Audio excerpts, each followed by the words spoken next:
necessarily being that way, but that penalty zone, oh my goodness, it can make the difference with a flicker. So keep your eyes on Takashi. If he makes that play, it's all over. Both compositions have been set in stone as we are moments away of entering the land of dawn. Are you team RRQ Akira from Brazil, or are you team HAQ from Malaysia? Man, I'll tell you what, both team compositions are actually pretty scary here, but I still want to see how this Terizla pick works. Is it going to be utilized very well alongside with everything else being thrown at them? Like you mentioned, Gideon, penalty zone is going to be a tough obstacle to work around here. So we're going to find out as we load up into the last match of the day. Group stages, day number 2 here between Team HAQ and RRQ Akira. How are you feeling here? I mean, this is the last Malaysian team today. Look, don't look at me like that. I'm shaking, okay? I'm already shaking right now. And I hope we don't see the proxies coming in from this Terizla, because you can expect the Hilda to immediately start to invade King. Oh, whoa! They brought the whole party. Already. Min, though, I mean, this is what we expect from a Hilda right early on. Gonna force King here to get whittled down a little bit. Does use that retribution, but should be just fine here. Hold on. Gusta Lagusta on the top side. Also, it was a lane swap. There's some flippy floppy here going on again. Oh boy, I'm imagining the entire world going like, man, Malaysians really know how to just cheese people out in these lane swaps. And yes, Brody should be able to bully Terizla relatively easy, but Terizla can just play safe, you know, clear the waves, nothing to do. But Gusta Lagusta, he needs a bit of help here, especially with the early game base stats of no way, Dimon. Okay, he did it. With the base stats of someone like Lou, it should be more than enough. Wow, okay, Gary's still gonna commit on this, or is he gonna back off? A lot of pressure here on King already in the jungle early on, but let's see how this all situates. If they stay in this lane, still though, 4 members here of Team HAQ on the top side. They grab the first blood. It's Gusta Lagusta that goes down. Can they find Luis as well?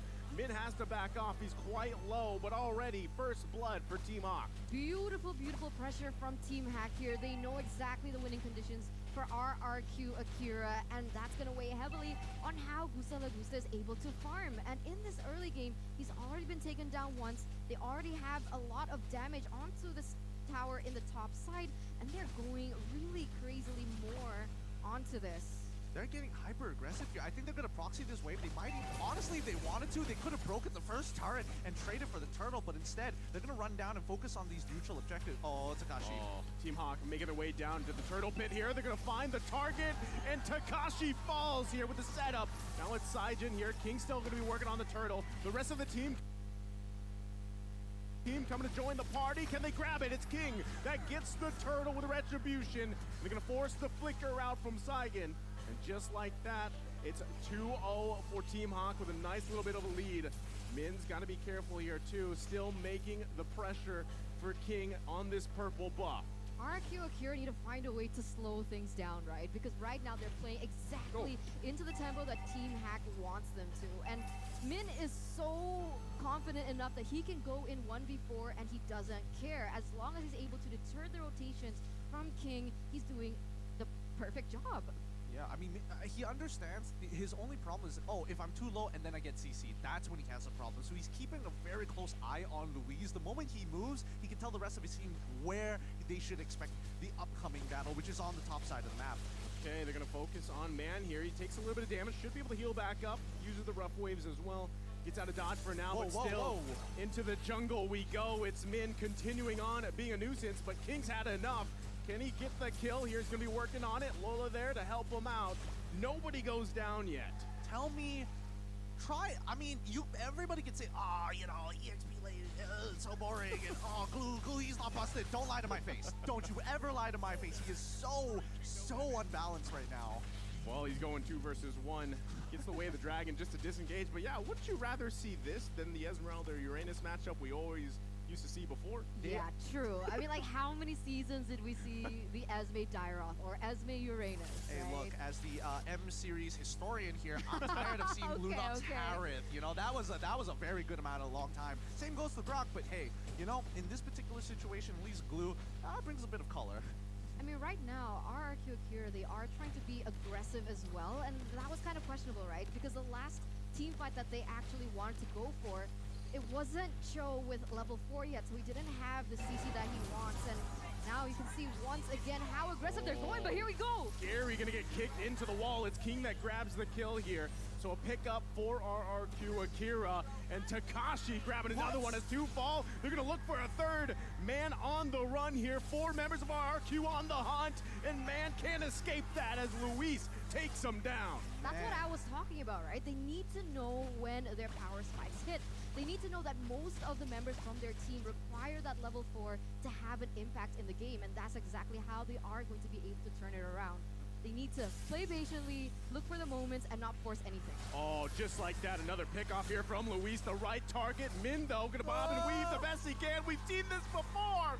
He's able to escape with the sprint. What's up with us in Hilda? We're just cracked on it. We're so crazily good on it. Honestly, even during MPLs, they don't look this good. So here at M4, these supports are really waking up to the movements, and especially with the way that RRQ is handling them. But I do think that RRQ, they're starting to adapt to this. They're slowly adjusting. Man, that was like deja vu. Literally same pathing, same hero, same country, and just like that, another turtle going in the hands here. And Team HAQ, look at the lead that they're building, right? It is slowly but surely building in their favor, but I gotta say, RRQ Akira, finding moments just like this, it might be another kill here, but Luis, look at the damage coming out!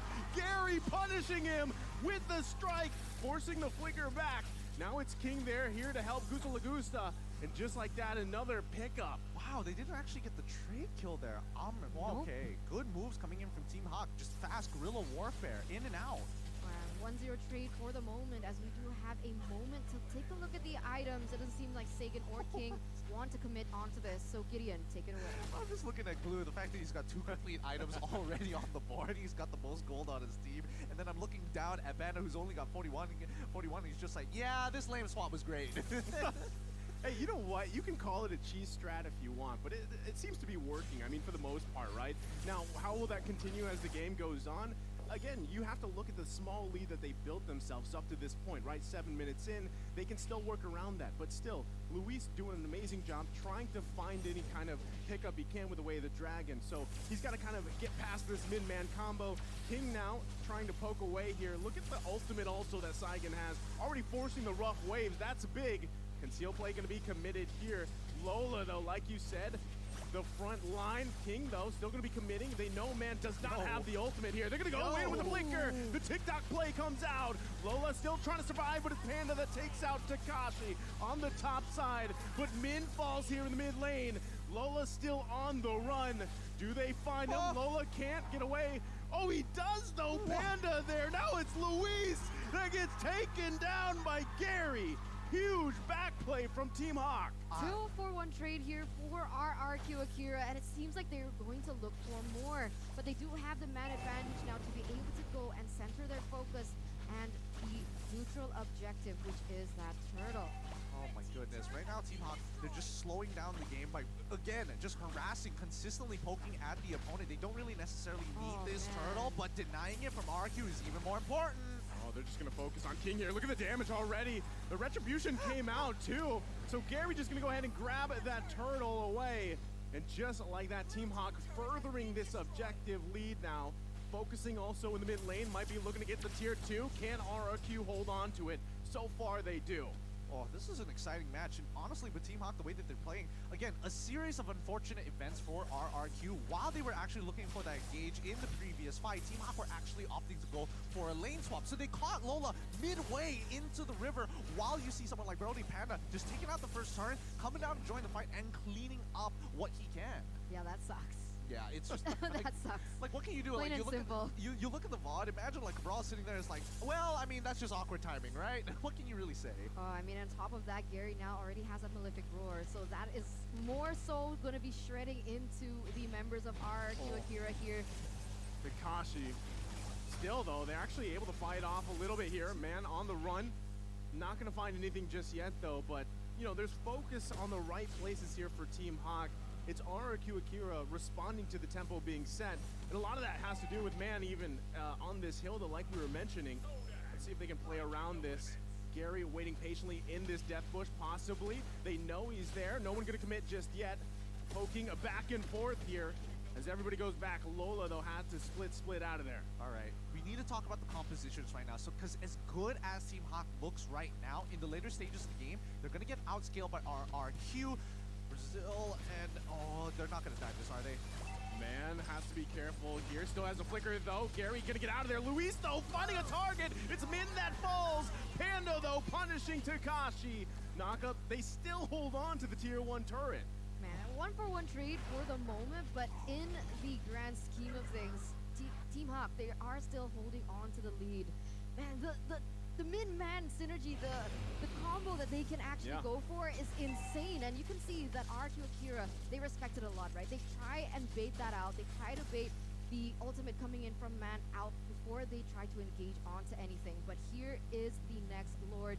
We see that Gusa, he doesn't have his ultimate just yet, so that's actually going to be something that Team HAQ can use to their advantage. Absolutely. If Team HAQ get this first Lord, they should be able to get at least a couple of the outer turrets to secure a 5k goal lead. And that's important because, again, Team HAQ are playing for a very early game composition. Oh, there you go. Okay, and Min's not even there, right? He was going to go top side. Now he made his way back down here. Lord reset.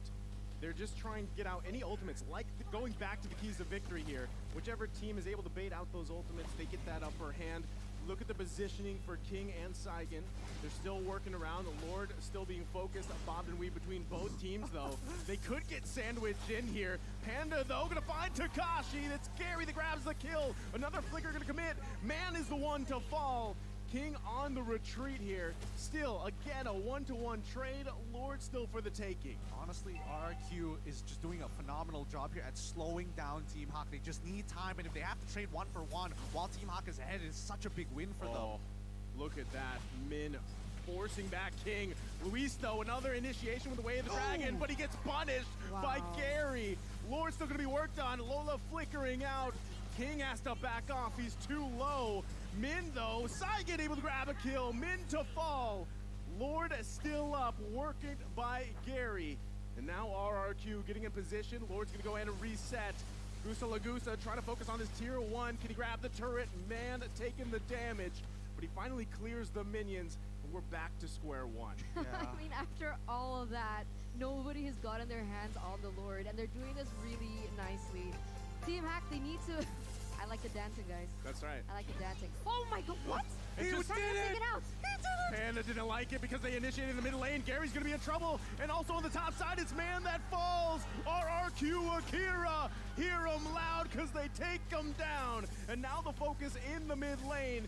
Tier 1's gonna fall, and now the Lord for the taking. Now that's what I wanted to mention before everyone started dancing here on the caster desk, is the fact that Team HAQ, they need to respect the damage output coming in from Gusta because he has already reached that item power spike. The golden staff is already there, already dealing a lot of damage, and when they clump up 5v5, they might have a better odd at struggling. And now you can see that they've already acquired the Lord, and RRQ Brazil instantly going to be able to take away that early lead that Team HAQ initially had for themselves. Yeah, we're going to see the replay in a little bit, but you're going to, after this, RRQ, Akira are going to start snowballing out of control. The scaling is really starting to make the difference here, and with a lot of the engagements happening in towards this mid-game to stall it out until that item power spike, it's putting a huge stall on Team HAQ's plans. They need to end this as quick as possible because at the end of the day, Panda, he has to only farm, and even at max items, he doesn't scale as hard as Gusta. Oh, they're gonna be looking to take out Min here as he's gonna be the focus. Takashi gonna miss that ult. A little bit short here, but still Min on the run. Can't get away though from Saigon as he cleans up the kill. Focus on the tier 2 on the top side, and RRQ just in a comfortable lead right now. I mean, did you see the items coming in from Sagan there, Gideon? Okay, Yep. he had the Holy Crystal before, and now he has the Divine Wave to top it all off. Yeah, Sagan's right now, he's kind of popping off, and now RRQ Akira is going to start dominating the rest of this match. Team HAQ, I mean, they need to make some kind of glory play here to really top the scales against RRQ.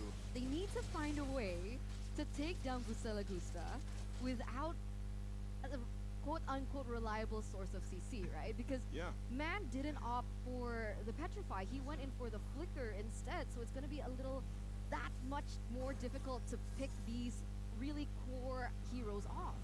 And he doesn't, I mean, even looking at the items, he doesn't really have that burst potential just yet. I mean, he could probably get someone half health low, but King gonna be the focus here. Getting caught in a lot of CC as Gary's able to get the kill. But still, can they play around with that? Team Hawk might be looking for something. The flicker is gonna come out. Lola, though, looking to get a pull, but can't get it. Takes quite a bit of damage. Luis is there. Saigen's gonna flicker in to grab the kill, but into the penalty zone they go. Takashi unleashing. We grab another one after another falls. It's a wipeout. A triple kill for Gusta Lagusta as he was able to just dish out so much damage with that ultimate. I mean, he was basically like free hitting from the backside, and that's it. Wiped out. Is this the final moment for Team HAQ? I mean, they're cutting it down one by one, and I think this might just be it here. They have more than enough damage, and unfortunate to say, I told you so. No! That RQ's lane game, that's what we were looking for. Oh, so unfortunate. It only took one moment, one wipe out for the early lead that Team HAQ had set for themselves to be instantly taken back from them. Well done to RRQ Akira. You know what's crazy? Like, how many times did Takashi, like, mess up the ult? And even, I don't know if you guys caught that, but even in the early game, right, the mishap. But the one that mattered to really turn that team fight around even, to clean it up, was that final moment where he landed, I believe it hit 2 or 3 members of Team HAQ, and then they cleaned up from there. And like Eterna was painting, you know, that picture of Gusta Lagusta being online, especially with that Malefic Aurora being locked in, everything just fell into place for them. Yeah, I mean, honestly, if we're looking at the way the game was going to go based on the compositions alone, it follows the script.